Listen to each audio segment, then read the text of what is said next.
Pero nakuha natin ito parehas in reverse. Ibig sabihin, nakahupa na ito mga kapiksi. Surrender na, no? Napansin nyo ba? Ibig sabihin, may nanalo na. And, ibig sabihin nun, ikaw yung nanalo. Kung mapapansin nyo, yung bandera, di ba, nakawagayway na yung, yung ganitong flag, yung, basta yan. So, ibig sabihin yan, guys, surrender na.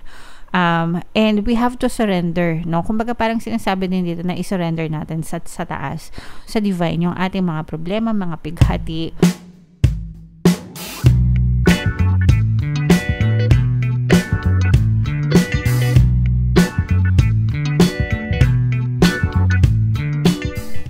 Hello guys, hello Sagittarius, welcome back to Pinoy Pixie Tarot. Ang pamagat ng episode natin for tonight is OOTM, Oracle of the Month para ngayong June, para sa Sagittarius, Sun, Moon, Rising, Sign, and Venus. Meron tayong tatlong set ng decks, guys. Ito yung para sa spiritual messages, ito yung para sa life messages, and ito naman yung para sa love life nyo. Combination ng positive and negative energy, guys. Kung ano na lang yung makaresonate sa inyo, take that message, mga kapiksi. Unahin natin tong deck na to, guys. Tingnan natin yung mensahe sa inyo ng inyong mga gabay, spiritual message. Lemuria. Wow, gustong gusto ko to, guys, kapag lumalabas itong card na to dito sa deck na to. Ibig sabihin ito, creating heaven on earth, it's happening. So, di ba sabi nila, kapag nasa langit ka, masaya, walang paghihirap, puro kasiyahan, puro pag-aawitan, puro blessings, biyaya, pagpapala, ganyan. In short, wala yung mga problema, wala yung mga paghati, wala yung mga negative, no? Puro positive yung may experience mo kapag ikaw ay nasa langit, mga kapiksi.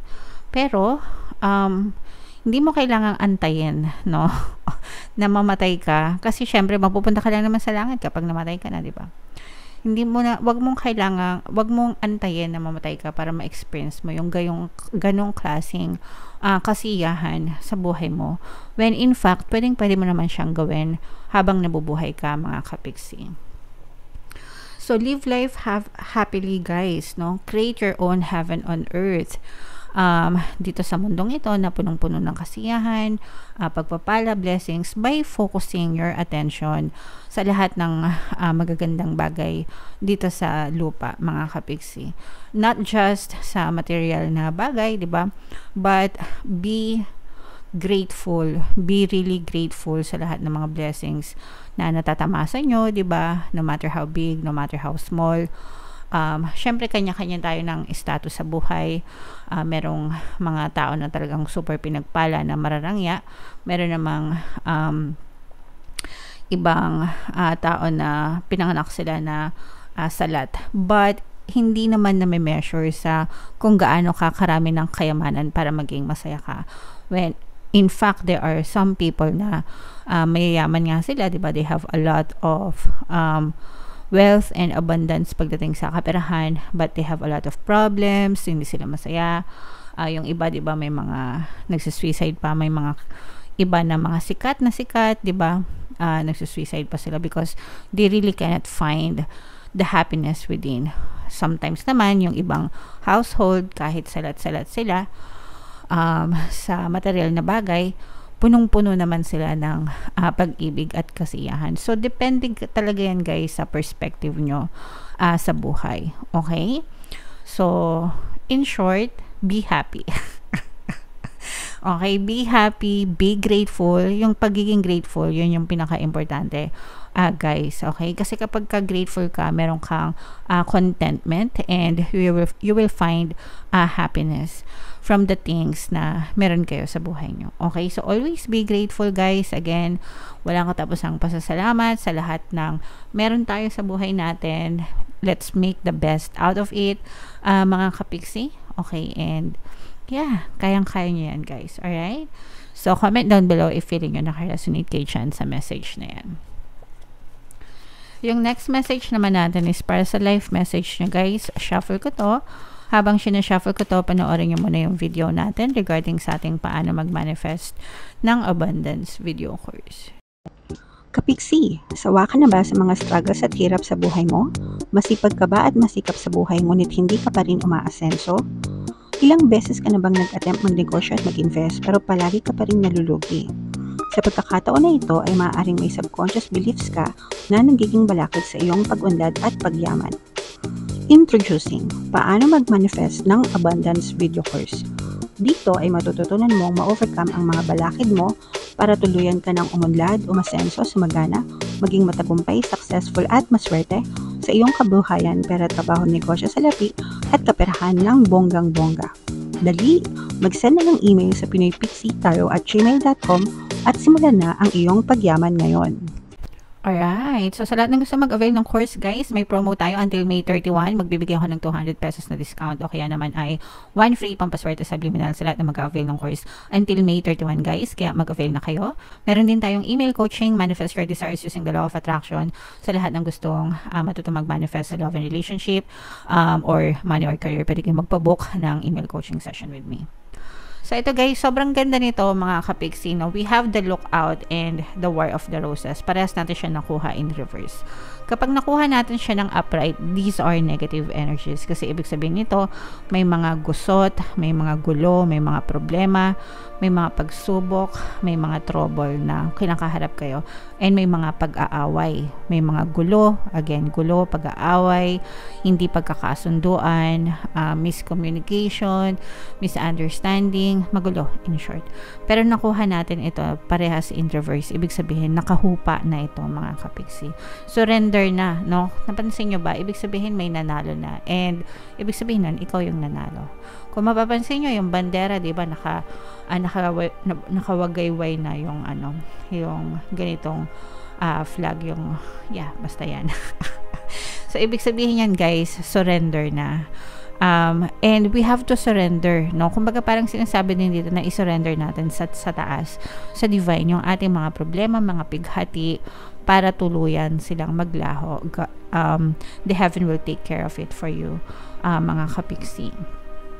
And yung mga troubles, yung mga challenges nyo, yung mga pagsubok, tapos na rin siya. Kumbaga, humupa na, no?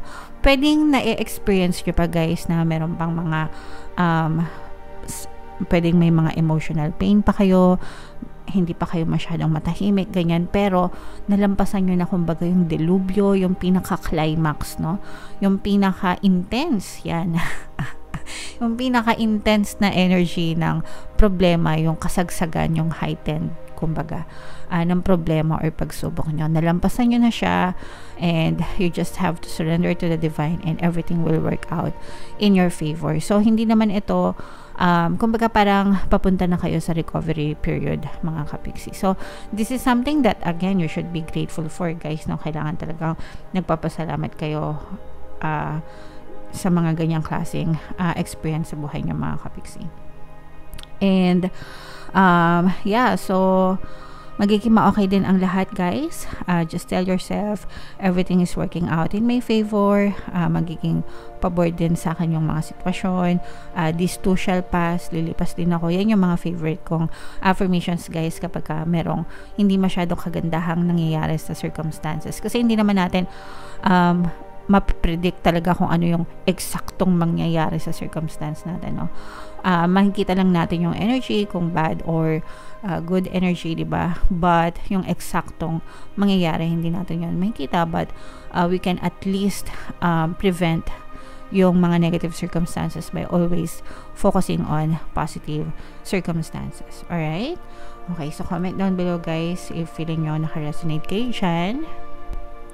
So, yung susunod naman natin, mga kapixie, is yung sa ating love life messages. Dito naman sa deck na to, titingnan natin yung mga mensahe sa inyo ng inyong partner o specific person, kung ano yung gusto niyang sabihin sa inyo.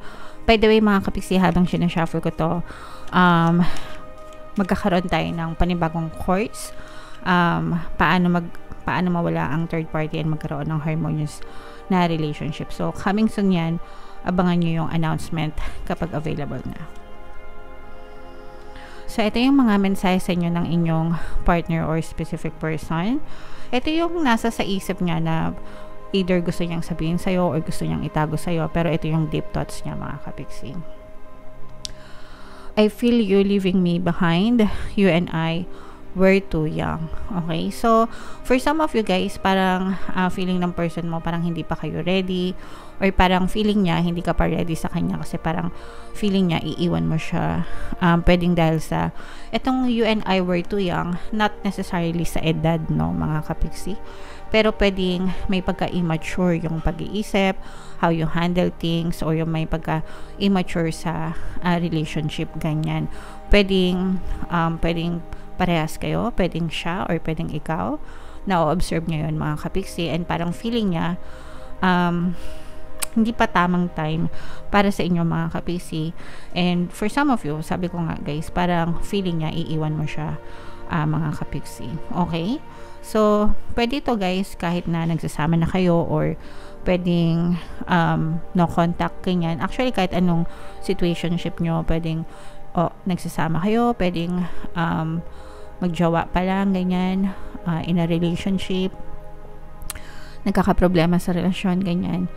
Applicable naman siya. So, comment down below. Hindi naman lahat makaka-resonate dito guys, pero if feeling nyo nakaka-resonate kayo, pwedeng din, no, parang may pinag-awayan din kayo na hindi nyo na-handle ng maayos, kaya parang feeling niya iiwan nyo siya.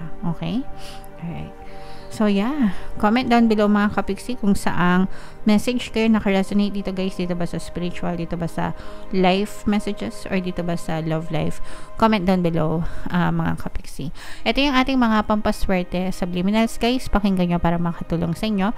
And ito naman yung ating success stories ng paano mag-manifest ng abundance video course. Click here to subscribe guys, and click here to join our membership program. Thank you for liking, sharing, and subscribing. See you again next time. I love you all guys. Have a nice day. Bye-bye.